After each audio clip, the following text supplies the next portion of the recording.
HOLOLIVE Dreams, or Holodori for short, is a mobile rhythm and simulation game released on July 23, 2026. The game launched with a cast of 50 plus HOLOLIVE VTubers and over 150 songs. After seeing trailers for this game these past couple of months, I couldn't stop but notice how similar Holodori's rhythm game was to Project SEKAI. And as someone who has been playing Project SEKAI and other rhythm games for the past 5 years, I knew that I absolutely had to try this game out for myself. With that said, is this game any good? Well, in today's video, I'll be reviewing Holodori from my perspective as a Project SEKAI player and rhythm gamer. I will go over the similarities and differences in game mechanics, quality of life features, my overall experiences with the game, and lastly we'll close off with whether you should try the game out for yourself.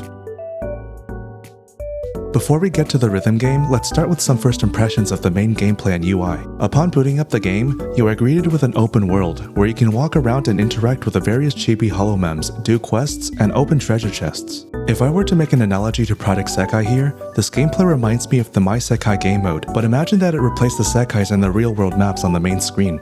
I find this to be an incredibly interesting concept, and I sometimes just go around searching for random holomems on the map that I recognize, while trying my best to learn the holomems I'm less familiar with. In terms of the game's main UI, I think the buttons on the main screen could benefit from being a little bigger. The on-screen elements make sense for the most part considering there should be plenty of viewable space for the open world, though as a rhythm gamer it is a little more difficult to navigate than I would like. I often find myself trying to hunt down the live button as I am so used to having it down in the bottom right corner like it is in Project SEKAI. This is something I could easily get used to given time, though an option to make these buttons easier to access would be a nice quality of life feature to implement. As I mostly focus on rhythm games on my channel, I will not be talking too much about the events, gacha, or team building, though in short, if you have prior experience with these elements in Project SEKAI, the core mechanics are relatively similar, and you should have no trouble transitioning your knowledge over to this game. If you do need help with these aspects of the game though, I will leave a couple videos in the description from other creators that cover these topics in greater detail. With that out of the way, let's get to the main topic of today's video, the rhythm game. Each song in the game has 4 official difficulties, from easy being the easiest to expert being the most difficult. Those looking for more content beyond these 4 difficulties can play songs in the create difficulty, where you can play custom charts created by other players. We'll talk about this more later, but back to the main 4 difficulties, there's no clear condition to unlock the highest difficulty charts, meaning all chart difficulties are playable by default assuming you have the song unlocked, which is good to see. The rest of the songs that are locked can either be purchased in the song shop or obtained through quests in the open world. When it comes to the gameplay itself, you can immediately see where the game is similar to Project SEKAI. The notes pretty much fall the same way, and the game mechanics are largely the same with some minor differences which we'll cover in a later section. The main mechanics consist of tap notes, flake notes, and hold notes, all of which are also key elements in Project SEKAI's gameplay. So basically, if you're already familiar with that gameplay, your muscle memory will carry over very well. If you don't play rhythm games and are just starting out though, I still believe this game is going to be very easy to pick up and start playing. For those aspiring to get their first full combo or all perfect, I plan to make guides for how to improve at Holodori and other rhythm games in the near future. So if you're interested in that and enjoyed this video so far, do leave a like and subscribe. More rhythm game and tech content is on the way, and your support goes a long way in helping me to continue making these videos. Anyway, back to the video. After finishing a song, you can see that the score calculations are also unfortunately similar to Project SEKAI, where having a stronger team gives you the higher rating instead of your actual gameplay accuracy. This is par for the course for a mobile gacha rhythm game, and I think maybe developers should start implementing a separate rating system for accuracy. Now that we've briefly looked at the main gameplay, let's take a moment to look at the live settings. The most important part to any rhythm game is the ability to change your settings, and surprisingly there are a good amount of them to be found here. The settings are quite flexible and in my opinion a lot more so than Project SEKAI. For instance, you can not only change your song timing but also the note timing, which is an option that is notably absent from SEKAI. This feature comes in incredibly handy if you are someone who plays on an Android device or any other device that has high touch latency. You also have the ability to adjust where your notes appear, where they disappear, as well as the position of the judgment line. Another setting that I appreciate a lot is the ability to have presets. I am someone who plays with 2 different settings, one for when I'm playing with wired earbuds and one for when I'm playing with my tablet's built-in speakers, so only needing to press one button to change another preset is much more convenient than having to change the settings manually every time like I have to in Project SEKAI. This is an amazing feature that I really wish existed in more rhythm games. Besides that, the settings are typical for what you would find in this kind of rhythm game, such as note speed settings, lane brightness, 120 frames per second, and so on. There are so many settings you can adjust here that I'm honestly pretty overwhelmed with which ones to toggle, but it's good that this game is so flexible when it comes to settings adjustments. This flexibility also transfers over to the mechanics and overall feel of the gameplay. For instance, I've noticed that the perfect timing window was pretty lenient when compared to Project SEKAI. There were times when I thought I'd definitely gotten a grade judgment, but it still ended up being perfect despite how far off I had tapped. Something interesting that I also found was that the lane would register the tap no matter how high your finger was on the display. I'm not sure how useful this is, but it may be interesting for those who want to try some silly gameplay challenge. Anyway, there are some mechanics that I've noticed are absent in HOLODORI, which may be a positive point for many players. The most notable are in the hold notes and flick notes. Starting with hold notes, in Project SEKAI, you usually have to let go of a hold note unless it's specifically ended in a trace note. In HOLODORI though, basically every hold note ends without you having to let go of the note.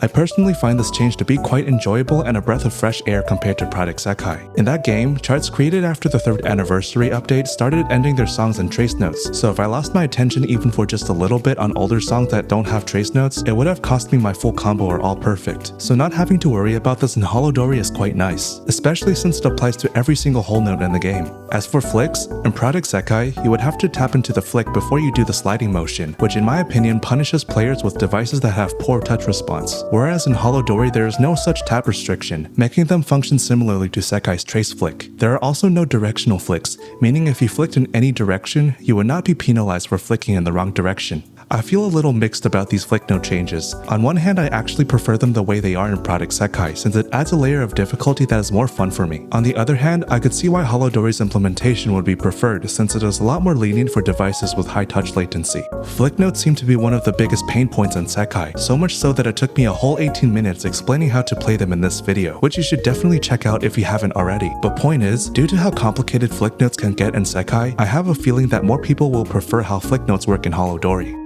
There is one mechanic that is exclusive to HOLODORI called the damage note, where tapping the note will break your combo and count as a miss. I'm personally not a big fan of these notes, and thankfully the official charters don't seem to have added them to the official charts, but it's cool to know that something like this exists for those who are up for a challenge. So now that I've walked through the gameplay and its mechanics, I think now is a good time to share what I think about the rhythm game. Overall, the gameplay mechanics are sound, and I love the songs, though there are still a couple things the game could improve on. For the current selection of songs in the game, I found that expert difficulty, with the exception of a few songs past level 29, were honestly not that difficult. To prove my point, I spent some time and grabbed an all perfect on every single song that I owned from level 28 to 29, which basically only took me 2 days. I honestly expected this to take longer, but due to the larger timing window and the game's relatively simple mechanics, it was a lot easier than I imagined it would be.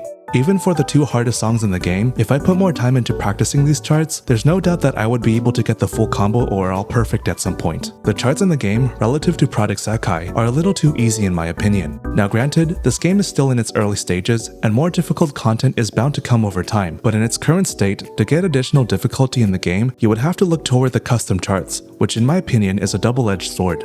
In the create button next to the expert difficulty, you have the opportunity to play charts created by the community, whether it be from HOLOLIVE fans, VTubers, chart makers, and even the developers themselves. The reason I believe custom charting to be a double-edged sword is in regards to the quality of the charts that can be produced by the community. This is probably the first gacha mobile game that I've played where every single player around the world shares the same server, meaning that there will be a huge selection of charts of varying quality. On one hand, I've played a couple charts that I've quite enjoyed and found difficult. There have been some creators that have even ported some of the SEKAI charts over to HOLODORI, which I find incredibly funny. On the other hand, you have a bunch of meme charts, which while hilarious, are oftentimes not charts that I want to spend much time on. I'm sure you have your own opinion about custom charting in rhythm games, but for me personally, I'm more interested in playing and trying to beat an official chart that is already challenging, rather than having to sift through and find a chart that I like through the create tab. To find a chart that I like and is challenging enough for me to attempt, I would probably be spending more time finding the right chart to play rather than actually playing the chart, which does not sound like a lot of fun. At its current state, custom charts feel like a crutch to keep rhythm gamers like myself engaged in HOLODORI from a difficulty perspective. And while you can argue that Project SEKAI also has their own custom chart system in the Japanese version of the game, I would personally consider it more of an alternative rather than a crutch, considering some of the official charts in the game are already quite difficult.